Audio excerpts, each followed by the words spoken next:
we're going to now move to our panel that is going to be chaired by someone that I adore. I have so much respect and appreciation for the Honorable Douglas Roche, who's going to join us online from the West Coast. And the Honorable Douglas Roche is going to be joined by Christian for Reverse the Trend, Paulina Chan for the International Campaign Against Nuclear Weapons. And I would ask Paulina and Christian to join us here, Senator Osler and myself here at the panel. And I would like to just very briefly introduce the Honorable Douglas Roche. And please, everybody, in advance, forgive me because I'm going to have to cut you off in order for us to get out of here at 11:30 a.m. And I will say, though, that the Honorable Douglas Roche has served Canada in so many distinguished ways with so many serious areas of responsibility and authority. A member of Parliament, a senator in Canada, and the first ever ambassador on disarmament for Canada. And I'm going to hand it over to you. I'm sure, Doug, you appreciate probably better than most of us what it means to have to be flexible and adjust and to have a very important conversation in a relatively short period of time. Over to the Honourable Douglas Roche with huge thanks. Thank you, Senator McFadden, Marilou. Thank you very much. And I'm speaking to you from Victoria, British Columbia, which is a reminder of the expansiveness of our country, how big we are geographically, and at this moment of high tensions, how important we are. And I just want to take a moment to encourage all the students here to celebrate the fact that we are living in this wonderful country of Canada, that we're going to have the Flag Day on Saturday. And at this time when we're under some attack and confusion, we need to step forward as proud Canadians and rejoice in the fact that we live in a land where we are free to discuss the important policies that our government is facing, and none is more important than your subject today of nuclear disarmament. I congratulate Senator McFadden and her team for bringing you together in the parliamentary precincts in Ottawa. You are in the center of the government, the place where our laws are made, where our discourse is projected out. You could have your voices heard, and I encourage you to, as you go forward, producing the letter, the statement from today's proceedings, and also in your own life, take the information that you're gaining today and put it to use. And there are important nuclear disarmament organizations in Canada, and I will only mention just one, the Canadian Network to Abolish Nuclear Weapons. You can find it online, and they will be glad to have you as a member. You can continue your important work. My life changed when I went to Hiroshima as a young parliamentarian, and I saw there with my own eyes the destruction, it's an unimaginable destruction of lives and property that occurred on that fateful day, now nearly 80 years ago. And we are still learning. I'm still learning, and you are learning. We're all learning the deep effects of the evil of nuclear weapons, and that This is a challenge for our world. It's a challenge for our country, Canada. Even though we do not have nuclear weapons per se, we are a member of NATO alliance, which is a nuclear weapons alliance, and therefore we do have a serious responsibility as Canadians to not only to lower the temperature on the threat of use of nuclear weapons, but to move forward on an agenda to eliminate the scourge of nuclear weapons that we still have now, some 80 years after Hiroshima. Yes, this is the 80th anniversary of in 2025 of the use of nuclear weapons in Hiroshima and Nagasaki. And just yesterday, I was in touch with Tad Akiba, who was the former mayor of Hiroshima. I've had a long relationship with Tad Akiba. He's made me an honorary citizen of Hiroshima a number of years ago, and thus I have a close connection. My heart goes out to all the people of Hiroshima. And he told me of a plan that's going to interest you, because you are the ones who are going to participate in the unfolding of events over the next few years. And he has a vision. Akiba has a vision of a nuclear weapons-free world in the year 2045, 20 years from now, which will be the 100th anniversary of the use of a nuclear weapon in Hiroshima and Nagasaki.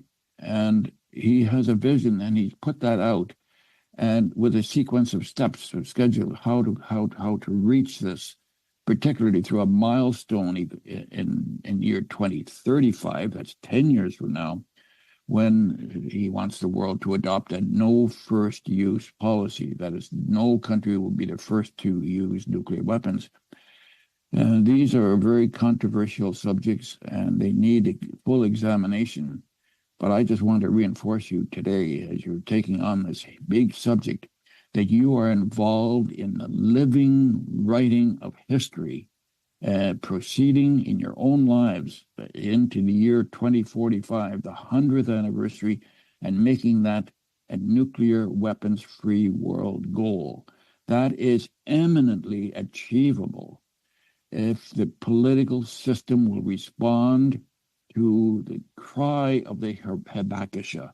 The Habakasha just won the Nobel Peace Prize last year. Their voices penetrate through the ages. And now it's your turn. It's your turn as young people coming on stream. And you'll be around for the 2045, the 100th anniversary. You've got a goal. Exercise that. Please exercise that as you continue today. So I'm very pleased to you, and thank you for allowing me to participate with you. And I bring into the microphone now two young leaders whom I've been following and I think very highly of, in Christian Ciobanu and Reverse the Trend, and Paulina Chan for ICAN, the International Campaign to Abolish Nuclear Weapons.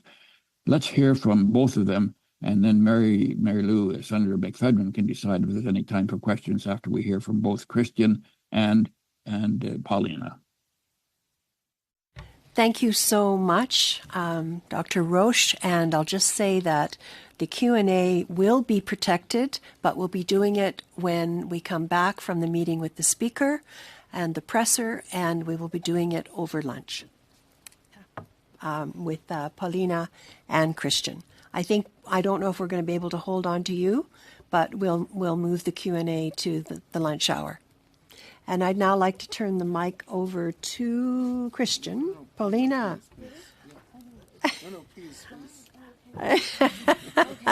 Okay, we'll just forge ahead here. Paulina Chan, please. All right. Hi, everyone. I'm Paulina. I'm a Canadian-based consultant for ICAN, and I've been doing some parliamentary work for the past few months. And I'm just here to give a brief overview of ICAN, how its story demonstrates the importance of NGOs in political lobbying, as well as how young Canadians can get involved in NGOs and nuclear disarmament here at home. So ICAN is a global coalition of NGOs that currently works to promote and implement the TPNW. After ICAN was founded, one of its primary objectives was to conclude a legally binding instrument to prohibit nuclear weapons, and it worked tirelessly for years until the TPNW was adopted in 2017, an achievement for which it received the Nobel Peace Prize of that year. Today, ICAN has 714 partner organizations representing 110 countries across the world, all of which continue to push governments to take concrete actions towards nuclear abolition by engaging in advocacy work, mobilizing the public, collaborating with policymakers, and monitoring governments. Now, NGOs play a vital role in shaping narratives, informing policy, and influencing decision makers. I'd like to showcase the importance of NGOs in political lobbying through the story of ICAN. ICAN was founded in Australia in 2005 at a time when nuclear disarmament diplomacy was at a standstill. Back then, various international conferences and summits had consistently failed to deliver any progress on nuclear disarmament. So some passionate advocates decided to form ICAN to mobilize civil society and influence governments to take meaningful action. ICAN built a powerful international coalition of NGOs, leveraging the expertise of disarmament advocates and human rights campaigners. Working together, the ICAN coalition shifted the conversation of nuclear weapons from military strategy to humanitarian impact. It used survivor testimonies, medical evidence, and legal arguments to expose the catastrophic consequences of nuclear weapons, making governments unable to ignore the issue any longer. Throughout the 2010s, with global concern about nuclear weapons rising, ICAN coordinated civil society participation at several major intergovernmental conferences. This not only allowed ICAN to directly influence policy discussions, but it also helped it secure support from 127 nations for a pledge to pursue a legally binding instrument to prohibit nuclear weapons. Despite opposition from nuclear-armed states, the ICAN coalition successfully lobbied the UN to launch treaty negotiations, breaking a 2-decade deadlock in nuclear disarmament diplomacy. By the time the treaty was put to a vote, ICAN had garnered the support of nearly 2/3 of the world's nations, leading to the adoption of the TPNW. And today, ICAN and its partner organizations continue to lobby governments to sign, ratify, and fully implement the treaty. And just last year alone, 4 new states parties were added. And so I hope I've conveyed how ICAN's journey proves that determined advocacy from NGOs, working in coordination with one another and guided by moral and strategic vision, can indeed transform political landscapes and achieve groundbreaking change. So, how can young Canadians get involved in NGOs and nuclear disarmament efforts? Well, being here is already a fantastic step, but there are so many peace organizations in Canada that are very eager to have youth involved, and the main thing to do is be in the loop about these organizations and the opportunities that they offer.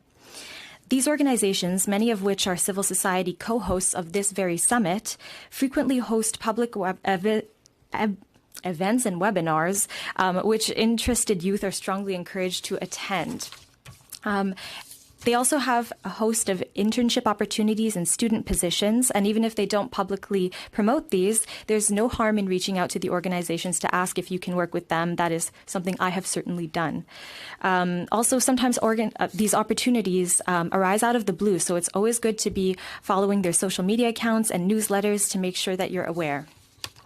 So if you care about an issue and want to get involved, it can be as simple as attending events, getting in touch with the organization, following social media. And opportunities for engagement can range from starting student chapters of peace organizations at school, to holding public events, to even lobbying your local representative to support nuclear disarmament. However, one thing I'd like to emphasize is that you don't necessarily need to be associated with an NGO right from the get-go in order to get started. If you on your own or just with a couple of friends care about the issue and want to get started, it can begin with coming up with a plan of action and seeking some support and endorsements from those around you. Could be teachers, local community organizations, your school, and more. So the bottom line is there's not just one way to get involved, and I'm sure everyone here has their own story of how they got here. But the main thing is to stay motivated and proactive, because avenues for support and engagement will always be there for those who seek them. Thank you. Thank you very much. We're going to move to Christian, but I also just want to remind us of our timing. Senator Osler and I are joining Senator Pate and 2 students for a presser that is all online. So I'm going to be asking Justin Langan to please take my place here in order to moderate. And as soon as Justin gets here, I will get up and leave, and we will see you over lunch. We will continue the Q&A for this panel over lunch. Thank you so much. And I'm with you. Yep. Okay. Thank you so much, Senator. Yeah. And thank you, Paulina. Thank you. I have to always move them closer. Yeah. So, as mentioned by the Senator and in my opening remarks, my name is Christian Ciobanu, and I serve as the Project Coordinator Reverse the Trend, RTT, which amplifies the voices of young people, especially from frontline communities who've been impacted by both nuclear weapons and climate change. So essentially, we do a lot of work with Pacific communities, especially in both the Marshall Islands and in Kiribati. RTT is a youth initiative of the Nuclear Age Peace Foundation, and it was established in 2021 by 2 other very strong activists, Danielle Samler, who used to be with the Lawyers Committee on Nuclear Policy, LCMP, as well as Lovely Umayam, who's the founder and chief creative producer for Bomb Shelter Policy Arts Collective. We have youth coordinators from various parts of the world, including RTT Pacific, which is mostly run by 2 very strong activists from the Solomon Islands, a Japanese youth coordinator, 2 coordinators from South and Southeast Asia, specifically Malaysia and Thailand, and then here in Canada, both Roche and Sarah, who are leading the efforts. So RTT has a toolkit that provides young people with information, ways to get involved, a community forum, an academic journal. We've published 2 issues so far of students' papers and insights regarding nuclear disarmament, non-proliferation affairs, a set of lesson plans, a curriculum, about 29 lesson plans, as well as an ongoing docuseries with Bomb Shelter. Bomb Shelter and RTT produced in collaboration with the Marshallese Educational Initiative, produced a animated short clip called A Journey Home that's centered around the lives of 5 Marshallese living in Arkansas and their views on the nuclear legacy in the Marshall Islands. And then recently, Bomb Shelter collaborated with our RTT Canada chapter on a series of almost like zines, but like posters called The Ecology of Peace, and highlighting young people's views, especially on the nuclear waste issues. So as mentioned, we do a lot of work on creative arts, but we also focus a lot on advocacy. So for most of our time, we try to really focus on bringing young people to different UN conferences, especially the meetings of state parties. At the first meeting of state parties, we had a delegation around 8 students or so, 8 young people, where they met one-on-one with government officials and then co-drafted and delivered the youth statement to the state parties.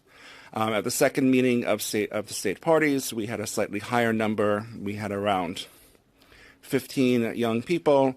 And then for the third meeting of state parties, we now have 30 who are coming. So we've been exponentially growing. And here in Canada, we're bringing 4 young individuals, including Sarah and Roche and 2 others from Winnipeg to the states parties meeting, where there will be interacting and engaging with state parties, as well as delivering presentations to them.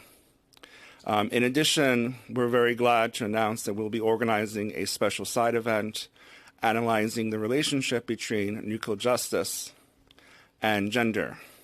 That will be organized by NAPF, Reverse the Trend, Simons Foundation Canada, and a few other as well as the missions of Kiribati and Mexico. I know that Senator Marilou McPherson will be one of the speakers as well as Sarah and Roche. So to summarize, I know the time is short, is that we're really much dedicated towards the idea of youth empowerment, but not just providing them with opportunities, but through education and peer-to-peer mentorship. Our system is set up in a way that young people are actively encouraged to collaborate with, we call them new campaigners, new youth activists, and this is something that has been a very special model for Reverse the Trend. Sarah here has been really, engaged on drafting and preparing our working paper for the third meeting of state parties.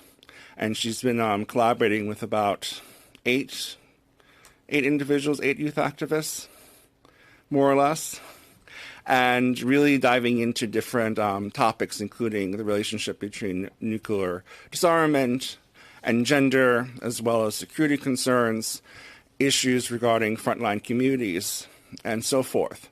And it's really been very important for that collaborative spirit to exist and for that space to be in this policy mainstream, because oftentimes, especially in nuclear nonproliferation disarmament, it's very hard for young people to enter the field. So we try very much to lower those barriers and provide as many opportunities as possible for them to express themselves and to share their insights with various delegations. Thank you.